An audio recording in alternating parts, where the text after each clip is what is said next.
When I was young, my father, Merrill, used to take me to work occasionally on a Saturday morning. It was usually the day when he did his mail, and my father was definitely a man of habit. And I remember thinking, wow, this place is so immense. Edmonton Motors had recently moved from its 103rd Street site to Jasper Avenue and 115th Street. The place, as a young man, seemed so large. We had a showroom that could fit 27-odd cars. There were rows and rows of mechanical stalls. The place was busy. There were people everywhere. As I got older, my impressions changed from awe at all the cars to the understanding that the respect the staff had for my father, Merrill, and my grandfather, FJ. Both believed that you got good results by employing good people. People are the most important piece of success in any business venture, and people, both customers and employees, stayed with Edmonton Motors for a lifetime. My grandfather, FJ, was an entrepreneur right from the beginning.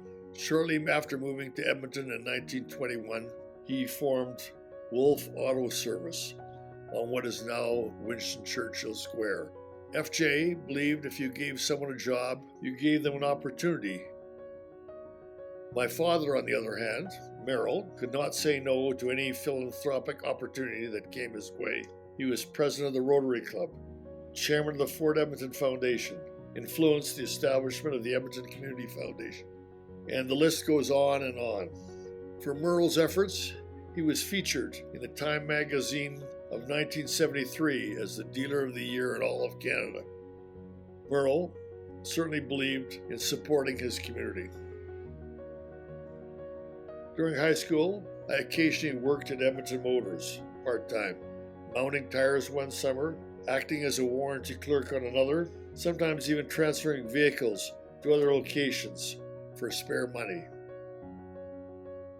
At the age of 27, in 1973, I returned to Edmonton to learn the automobile business when my dad started to plan for his retirement. The succession plan that Merrill had written out for me was long and cumbersome.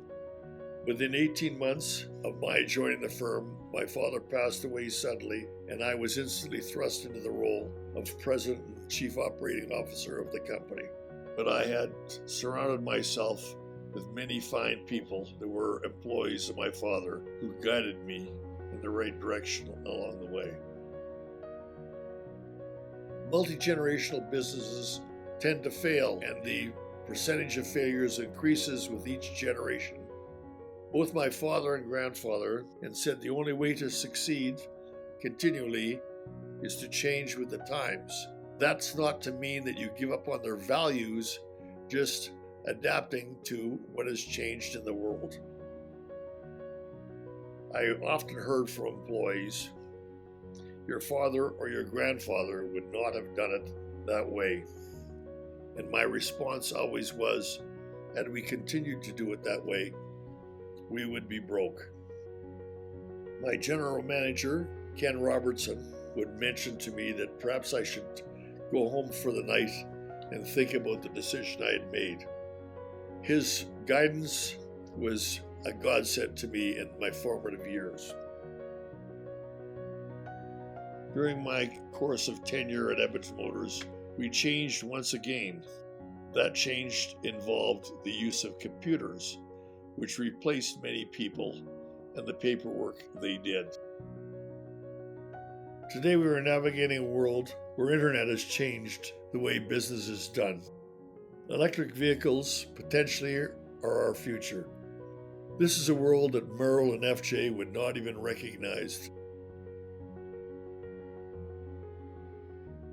Ashley and Harrison, now is the time for your vision of these companies.